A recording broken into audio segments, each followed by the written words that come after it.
Qytetarët e Kosovës me 12 tetor i drejtohen kutive të votimit për të zgjedhur kryetarët e komunave dhe përfaqësuesit e kuvendeve komunale.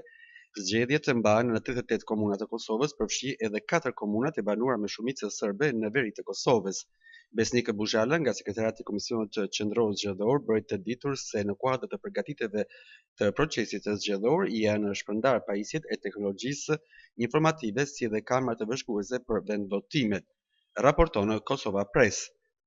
Fundu procesi trajnimit të këshillave të vendvotimeve nëpër komunat e Republikës Kosovës. Ky proces ka filluar me datën 1 tetor dhe ka përfunduar me datën 8 tetor 2025, ku janë trajnuar mbi 12.000 anëtar, kryesues dhe anëtar të këshillave të vendvotimit. Ndërsa sot në qendrën komunale të numërimit të Prishtinë është duke u mbajtur trajnimi për gjithë administratorët e teknologjisë informative të angazhuar në komuna, përfshirë edhe trajnerët e komisioneve komunale zgjedhore.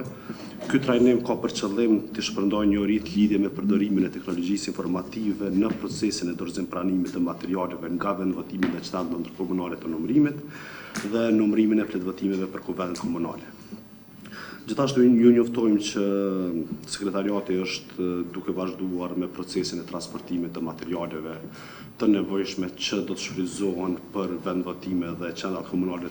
Numri i qytetarëve me të drejtë të vote në zgjedhjet e së dielës është 2.069.098. Prej tyre nga jashtë Kosovës janë regjistruar për votim 43.993 qytetarë me të drejtë të vote, sipas të dhënave të KQZ-s.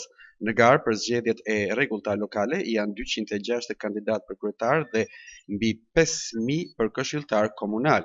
Për të garantuar një proces të rregullt, KQZ ka bërë të ditur se do të hapen 910 qendra votimi të rregullta, të cilat do të kenë gjithsej 2.571 vendvotime. Përveç tyre do të funksionojnë edhe 33 qendra votimi më kusht me 54 vendvotime.